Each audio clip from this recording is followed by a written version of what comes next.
Miss Albright, the gate agent, spat the word like a sour taste, her voice sharp enough to cut through the terminal's dull roar.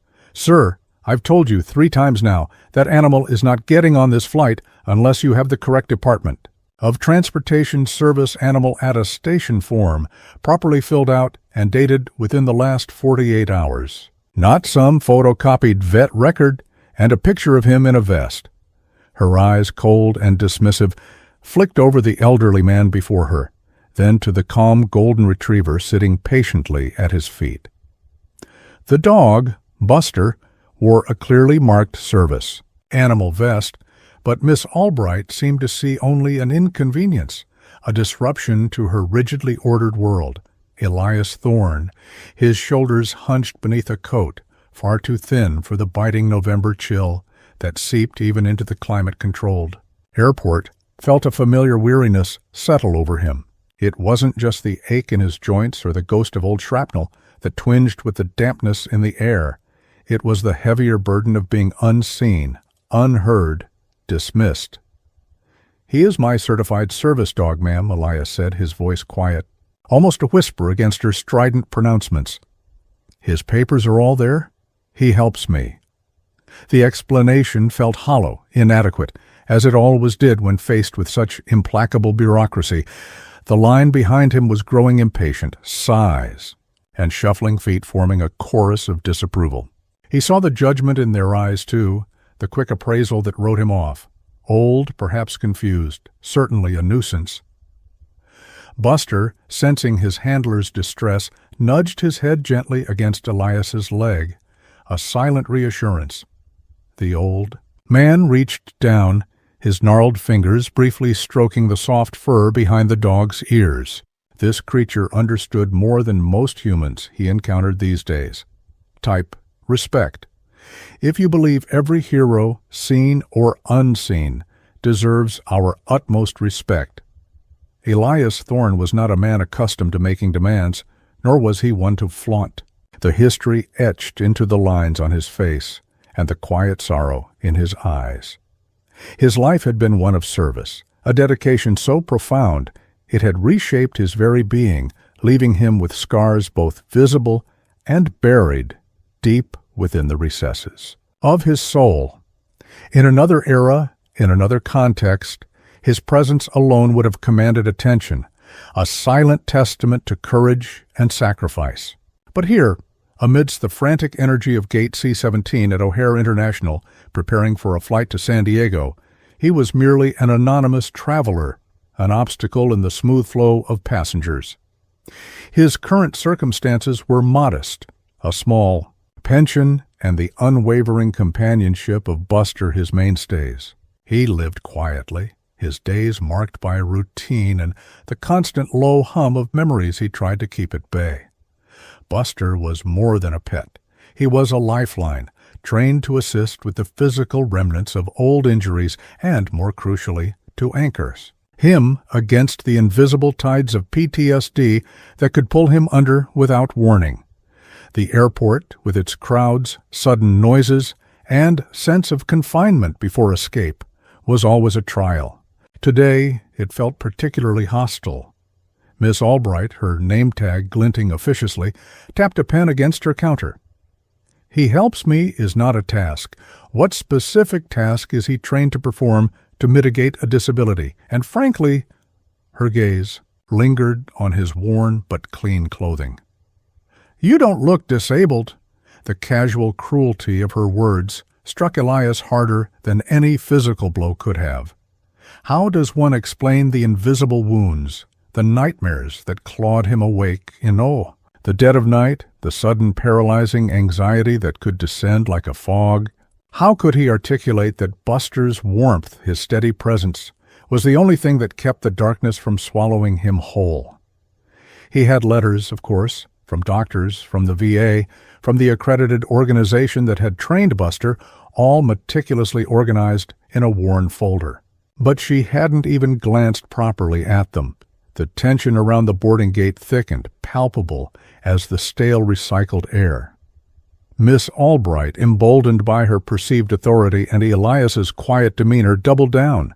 "I've seen All sorts of people try to pass off their pets as service animals just to avoid the fees. Sir, we have regulations for a reason. This airline has a very strict policy. She spoke loudly, ensuring the other passengers could hear, painting Elias as a potential fraud. Murmurs rippled through the waiting crowd. A businessman in a crisp suit sighed theatrically, checking his expensive watch. A young woman with headphones shot Elias an annoyed glare. He felt his cheeks flush, a rare heat rising in him. It wasn't anger, not really. It was a profound sadness, a sense of being utterly adrift in a world that had no space for the quiet battles he fought every day. He is trained for pressure. Therapy during anxiety attacks, Elias stated, his voice still low but firm, trying to meet her gaze. He also assists with my mobility on bad days. The documentation clearly states this. He gestured again to the folder he'd presented, which she'd barely skimmed before pushing it back at him. Buster, meanwhile, remained a paradigm of canine decorum. He sat perfectly still, his intelligent eyes fixed on Elias, occasionally emitting a soft, almost inaudible sigh, as if he too felt the injustice of the situation. He didn't bark, didn't strain at his leash, didn't interact with any of the other passengers. His behavior was impeccable, a silent rebuke to the agent's insinuations. "Look, sir, miss," Albright said, her patience clearly exhausted. "I don't have time to debate this. Either you can produce the exact DOT form I requested, or you and your dog will not be boarding this flight. I can call security if you continue to obstruct the boarding process." The threat hung in the air, heavy and demeaning. For a moment, Elias considered turning away, finding another airline, another way home. The thought of facing more uniformed authority, of being escorted away like a common troublemaker, was almost unbearable. Elias's hand, the one not gripping Buster's leash, trembled slightly. He fumbled in his coat pocket, his fingers brushing against a small, smooth, metallic object. It was a habit, touching it when the world felt overwhelming, a tangible link to a time when his worth hadn't been questioned, when his orders were obeyed without a second thought. He didn't intend to show it, not here, not like this. It wasn't for public display, but as he withdrew his hand, the object, a worn challenge coin bearing an unfamiliar insignia to most, slipped from his grasp and clattered onto the polished airport floor. It wasn't a coin of great monetary value, but its significance was immeasurable to those who understood its silent language. It rolled a short distance, coming to rest near the polished shoes of a flight attendant who had been quietly observing the escalating confrontation from the edge of the gate area. She'd seen the wearied dignity in the old man's eyes, the impeccable behavior of his dog, and the increasing belligerence of Miss Albright. Her gut told her something was wrong, deeply wrong, with how this was being handled. While Miss Albright was busy scanning the boarding pass of the next impatient passenger, pleased at having seemingly resolved the problem of Elias Thorne, the base flight attendant, a young woman named Sarah, discreetly picked up the coin. She glanced at it, her brow furrowing. The insignia was intricate, unfamiliar, yet it radiated an aura of gravitas. She looked back at Elias, who was now staring at the spot where the coin had fallen, a look of profound resignation on his face. He seemed to shrink further into himself. Sarah, making a swift decision, excused herself past a line of passengers and hurried down the jet bridge. She knew the captain often did his final checks around this time. She had to tell someone. What Miss Albright had dismissed as non-compliance, Sarah suspected, was a deep injustice unfolding. The flight was already slightly delayed, and the pressure to complete boarding was mounting. But this felt more important. The door to the cockpit was slightly ajar. Captain Ava Rostova was reviewing the flight plan, her brow furrowed in concentration. She was known for her meticulous attention to detail, her calm under pressure, a reputation earned over 2 decades of flying commercial jets, and before that, a distinguished career in the Air Force. Sarah tapped lightly on the doorframe. "Captain Rostova, excuse me, Captain Ava looked up, her expression professional but questioning. "What is it, Sarah? We need to get these people boarded." Sarah stepped in, holding out the coin. "Captain, there's a situation at the gate. An elderly gentleman, a veteran, I think, with a service dog. Miss Albright is refusing him boarding, being quite difficult. He dropped this." Ava took the coin, her eyes widening almost imperceptibly as she turned it over in her fingers. The weight, the feel, the specific crest, a jolt went through her, a sudden sharp recognition that sent a chill down her spine despite the warmth of the cockpit. Her expression shifted from professional curiosity to stunned disbelief, then to something akin to reverence. "Where is he?" she asked, her voice suddenly tight, devoid of its earlier briskness. "The passenger. Where is he now?" Sarah, startled by the captain's intense reaction, pointed back toward the gate. "He's still there, by the counter. Miss Albright is about to call security, I think." Without another word, Captain Rostova was on her feet. She straightened her uniform jacket, a formidable presence. Her eyes now blazing with an emotion Sarah couldn't quite decipher but knew was powerful. She strode purposefully out of the cockpit and down the jet bridge, her footsteps echoing with an authority that brooked no argument. As she emerged into the gate area, the scene was much as Sarah had described. Miss Albright was indeed on the phone, her voice dripping with officious satisfaction, presumably talking to airport security. Elias Thorne stood a little to the side, looking utterly defeated, Buster pressed close against him. A silent, furry, "Guardian, Miss Albright, stand down from that call. Immediately!" Captain Rostova's voice, amplified by years of addressing passengers and crew over PA systems and flight comms, cut through the noise of the gate area like a laser. Every head turned. Passengers mid-sentence stopped talking. Miss Albright, startled, nearly dropped her phone. She looked up, her expression of smug control faltering as she saw the imposing figure of the captain marching toward her, an almost thunderous expression on her face. "Captain Rostova, I was just handling a non-compliant passenger," Albright stammered, clearly intimidated by the pilot's unexpected and forceful intervention. "He refuses to provide the correct documentation for his animal." Rostova didn't even glance at Albright. Her eyes, sharp and piercing, scanned the area and then locked onto Elias Thorne. For a moment she just stared, her face a maelstrom of emotions, shock, recognition, disbelief, and a dawning profound respect. Elias, hearing the commotion, looked up. His weary eyes met Captain Rostova's. There was no flicker of recognition on his face at first, just the tired gaze of a man bracing for another blow. But then, as Rostova took a step closer, something in her stance, in the intensity of her stare, seemed to penetrate the fog of his despair. Captain Rostova walked directly to Elias, stopping a respectful distance away. The challenge coin was still in her hand. She held it up slightly. "Sir?" Her voice was softer now but carried an undeniable weight. "Forgive me for asking, but are you, by any chance, Colonel Elias Thorne, formerly of the 75th Ranger Regiment?" The gate area fell into an almost preternatural silence. Even the ever-present airport announcements seemed to pause. Miss Albright's jaw had dropped. Passengers craned their necks, sensing a drama far more compelling than their pre-flight routines.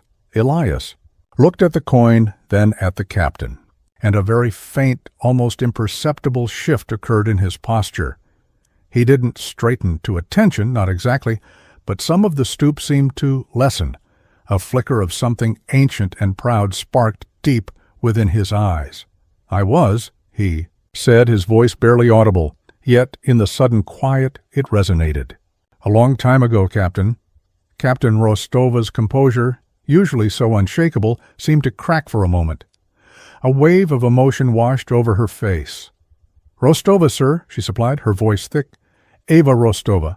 I was Lieutenant Rostova back. Then, call sign Nighthawk. You pulled my fire team out of the Asher Narrows. We were pinned down, out of ammo, comms dead. No one else was coming. But you came, sir, you and your men."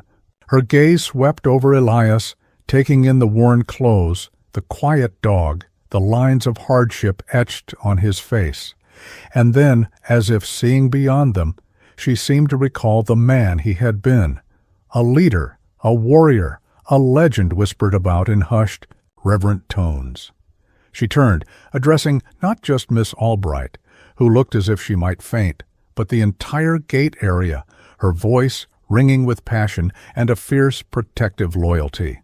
"This man," she declared, her arm sweeping toward Elias, "is Colonel Elias Thorne.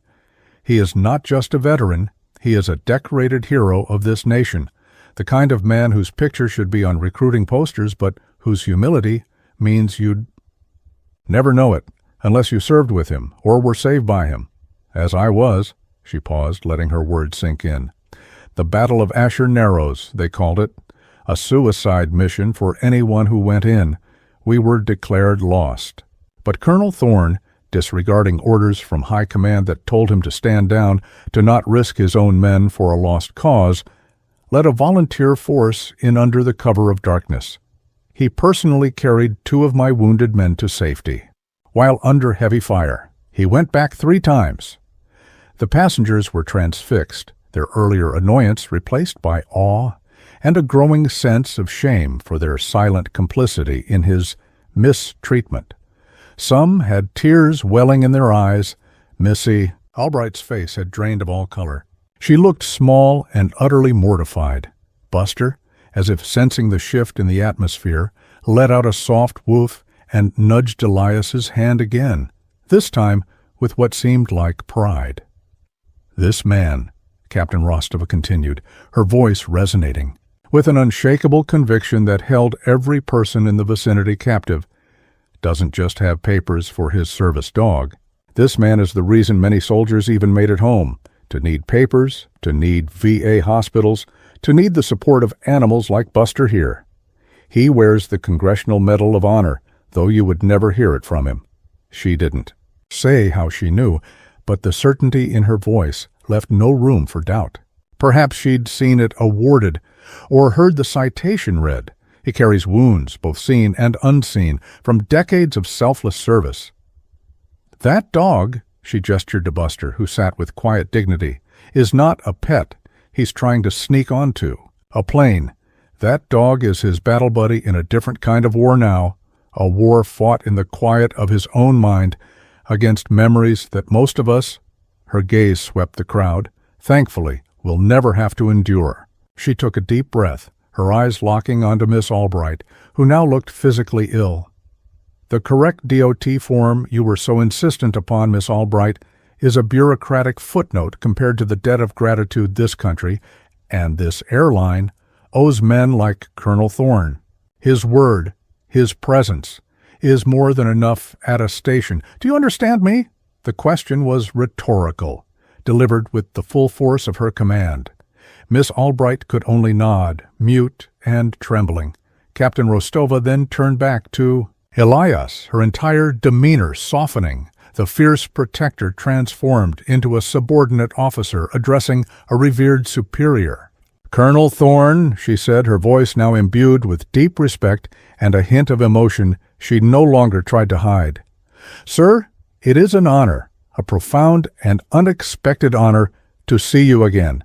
Please allow me to escort you and Buster onto the aircraft. You will be my personal guests. First class, of course, or if you prefer, the jump seat in the cockpit is yours. It would be my privilege." And then, in an act that stunned the onlookers into absolute silence, Captain Eva Rostova, decorated pilot and airline captain, drew herself up to her full height and executed a crisp, perfect military salute to the old man in the worn coat. "Vostrokis," sound of Captain Rostova's hand striking her brow in salute, seemed to break the spell. A wave of murmurs, this time of astonishment and respect, rippled through the passengers. Several other veterans in the crowd, previously anonymous, instinctively straightened their shoulders. One older gentleman, wearing a faded Vietnam veteran cap, slowly, reverently, brought his own hand up in a salute.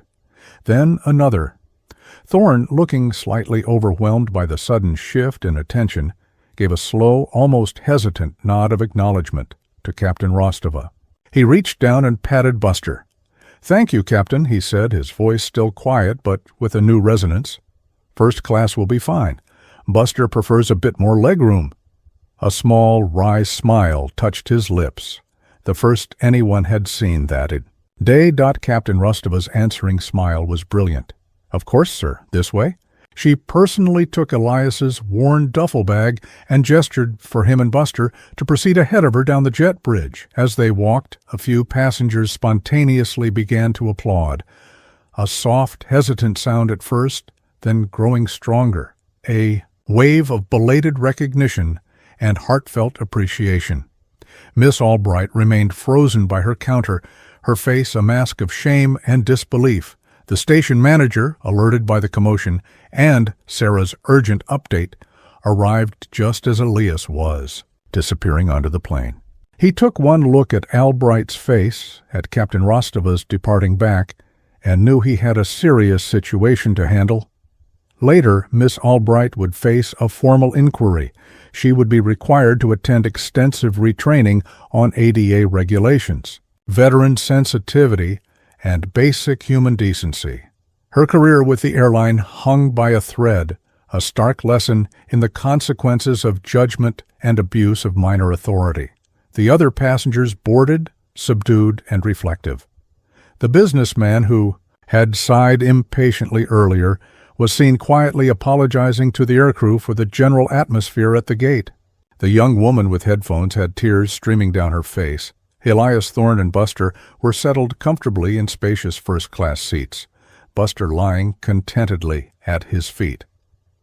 Captain Rostova had made a brief announcement over the PA system before closing the cockpit door, not detailing the incident but simply stating that the flight was honored to have a distinguished American hero on board, and she expected every passenger and crew member to show him the utmost respect. The flight attendants treated Elias with a deference that was both touching and, for him, a little embarrassing. He wasn't used to such fuss, but the genuine warmth behind it was undeniable. The flight to San Diego was smooth.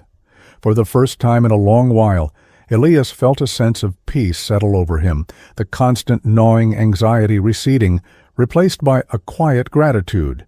It wasn't about the first-class seat, or the apologies, or even the public vindication.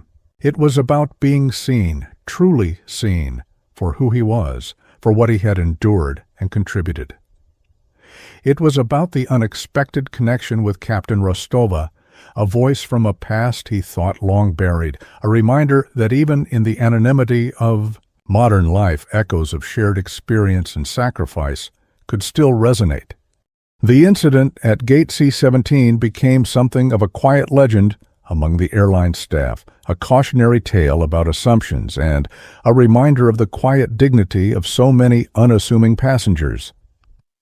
It underscored a profound truth. Heroes rarely advertise their valor. They walk among us, often bearing invisible burdens, their stories hidden behind quiet eyes and modest attire. The respect they are owed is not for what they might display, but for what they have done, for the character forged in crucibles most of us can only imagine. True honor isn't found in a perfectly filled-out form. It's found in the heart, in the actions, in the quiet courage to serve and to endure. This encounter served as a powerful lesson. Never judge a book by its cover, for within the most unassuming binding might lie a story of incredible strength, sacrifice, and heroism that deserves nothing less than our deepest reverence. If this story of courage, recognition, and belated respect has moved you, subscribe to Hidden Sparks for more narratives that illuminate the extraordinary lives often hidden in plain sight. Comment, respect, if you believe that every act of service, big or small, deserves to be honored and remembered.